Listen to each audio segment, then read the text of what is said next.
I'd like to introduce Ms. Dori Dagenhart again. A lot of appreciation for her leadership, her commitment to this exercise. Dori is the Vice President of Data and Analytics at Black Knight. So, Dori, it's your call. Thank you, Ed.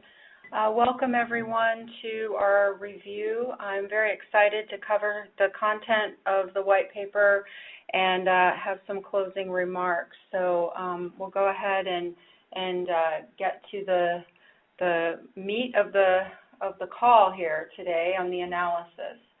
So I'm scrolling through this. Hopefully it's not delayed too significantly for you. I'd like to get to the first graph that's in the white paper here and make a few comments about this. So this chart, as Ed mentioned, catching up here. As Ed mentioned, our data analysis is leveraged data from the CFPB portal on the complaint side, and then monthly Black Knight Financial Services puts out our Mortgage Monitor report, which looks at mortgage activity and performance trends. And so from the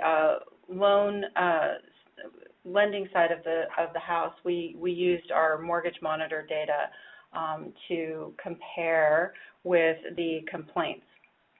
So the first comment on this graph here is that we did just simply bucket the complaints, and as you can see in our key here, based on the CFPB categories: credit decision underwriting, settlement processes and costs, application origination, loan servicing payment escrow, and loan modification. So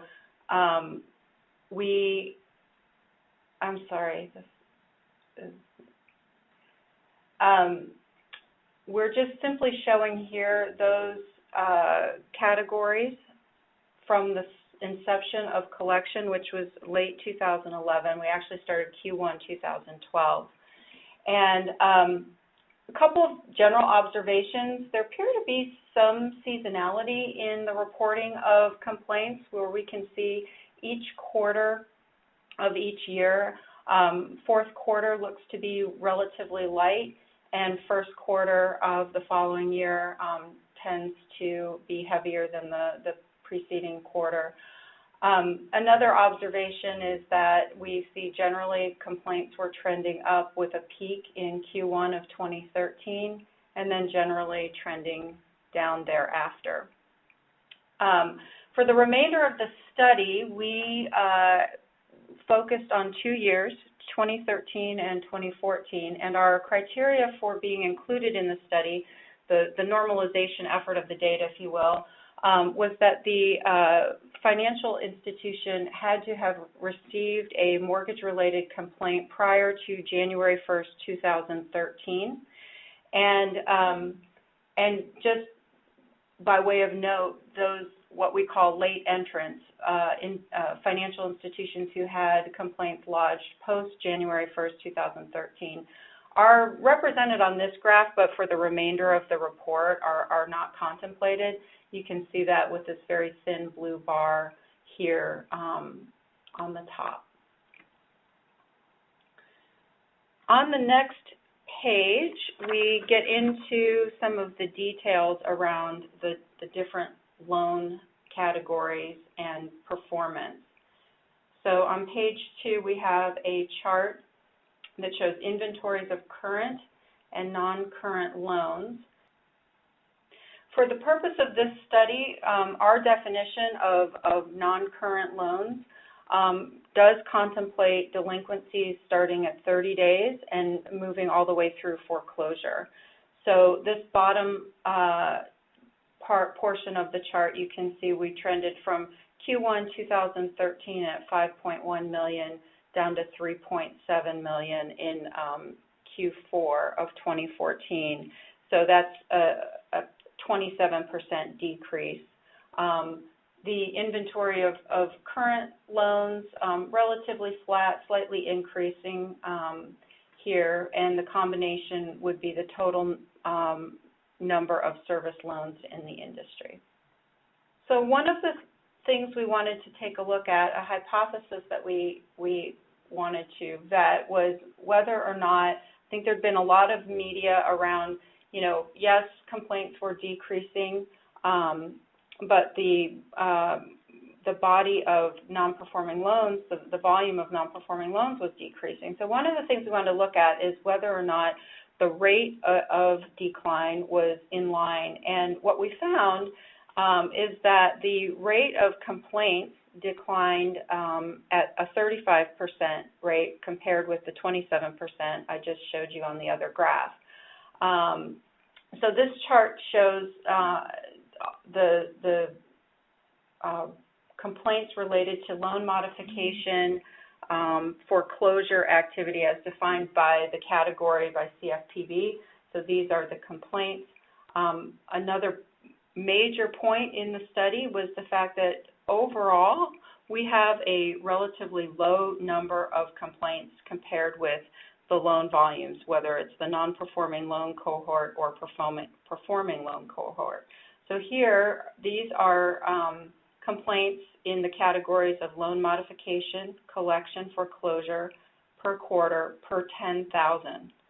So we can see we only had 20 complaints per 10,000 in 2013 Q1, and we came down to 13 complaints per quarter per 10,000 in 2014.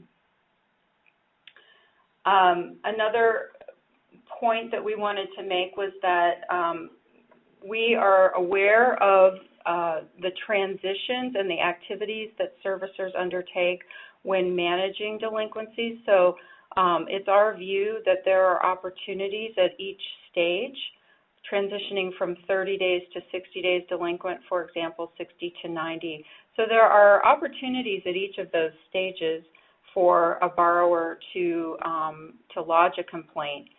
And we think that, this study shows that the efforts that the industry has made to improve the process overall and address borrower complaints is probably even more significant than what we see here, because we do not have the ability to granularly analyze complaints at each of those stages. So the fact that we've seen a decrease in the complaints at a rate of 35% compared with the overall loan population decrease of 27% is very promising in our view.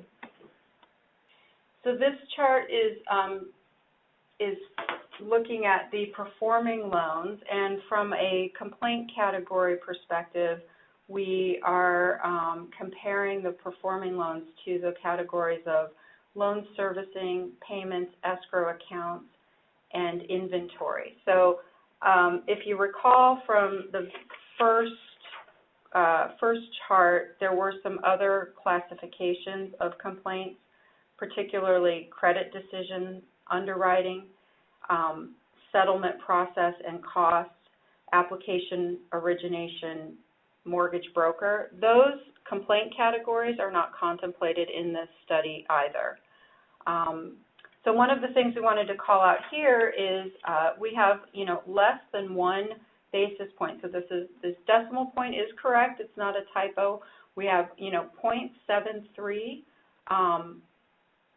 basis points per complaints per loan in Q1 of 2013. And while we did see a slight rise through Q4 of 2014, it's really insignificant. So while it doesn't suggest that we get an A+ as an industry on managing the complaints related to performing loans, I think this does suggest that there's more discovery that can be done, and just like with, if you're an economist and a natural rate of unemployment, I would think that there's a natural rate of complaints relative to loans, and so I think it merits some additional study around what that might look like.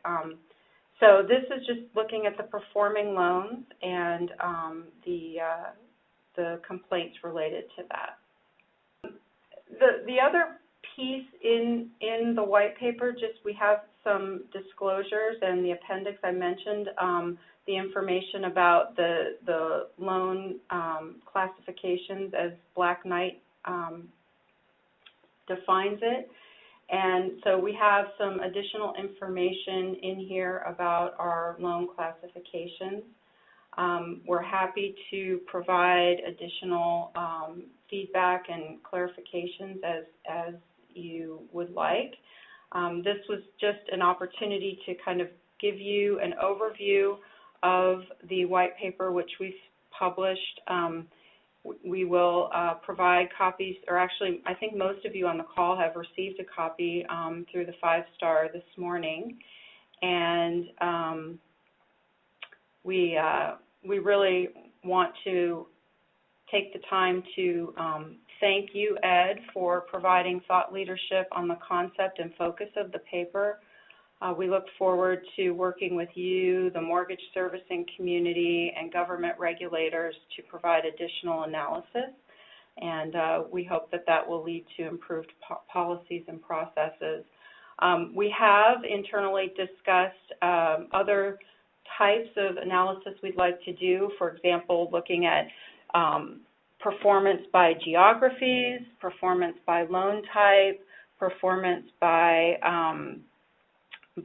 vintage, and we did not do that here. Some of that may require some contributed data, and we'll look to extend our analysis in the future based on interest in the topic.